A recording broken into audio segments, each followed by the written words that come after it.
আচ্ছা, একটা প্রশ্ন করি। ওকে। আজকের মানুষ কি সত্যি আগের মানুষের চেয়ে বেশি বুদ্ধিমান?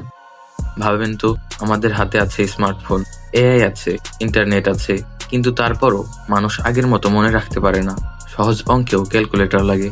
গুগল ছাড়া তো কিছুই মনেই থাকে না। তাহলে প্রশ্ন হলো, মানুষ কি সত্যি স্মার্ট হচ্ছে নাকি আস্তে আস্তে বোকা হয়ে যাচ্ছে? আজকের ভিডিওতে আমরা জানবো, মানুষের ব্রেন ইভলিউশন কি থেমে গেছে? ভিডিওটা শেষ পর্যন্ত দেখুন, কারণ শেষের তথ্যটা আপনাকে আনকমফোর্টেবল করে দেবে। তো চলুন ভিডিওটি শুরু করা যাক।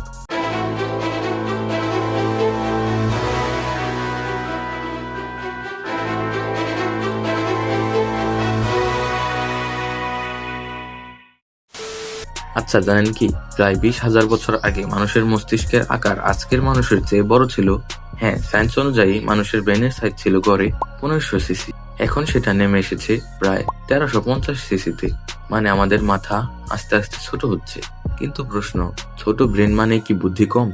আগে মানুষ বাঁচতে হলে শিকার করত, পথ চিনত, স্মৃতি ব্যবহার করত, সমস্যার সমাধান করত।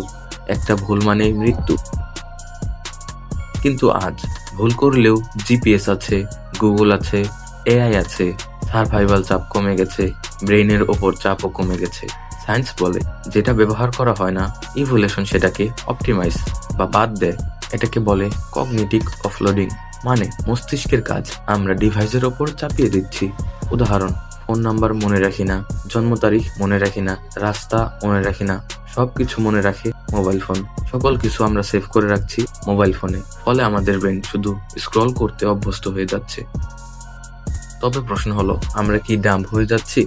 মানুষ ভিন্নভাবে বুদ্ধিমান হচ্ছে। আগে ইন্টেলিজেন্স মানে ছিল মনে রাখা, মুখস্থ রাখা। এখন ইন্টেলিজেন্স মানে fast decision, pattern recognise, multitasking. কিন্তু সমস্যা হলো, ডিপ থিঙ্কিং কমে যাচ্ছে। এর ভয়ঙ্কর ভবিষ্যৎ কি? গবেষকরা বলছে, যদি মানুষ শুধু শর্ট কন্টেন্ট দেখে বা শর্ট কাজ করতে ভালোবাসে, তবে তার অ্যাটেনশন স্প্যান কমবে, ধৈর্য হারাবে, কমপ্লেক্স সমস্যা এড়িয়ে যাবে।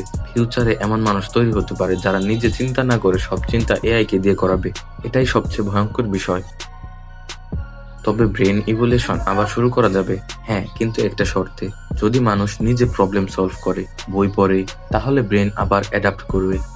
ইভলিউশন কখনো থেমে থাকে না। আমরা যেটাকে ঠেলি ও সেদিকে যায়। ঠিক একইভাবে আমরা ব্রেন যেদিকে নেব, ব্রেন সেই দিকে যাবে। সত্যটা হলো, টেকনোলজি খারাপ না, কিন্তু অতিরিক্ত ডিপেন্ডেন্স ডেঞ্জারাস।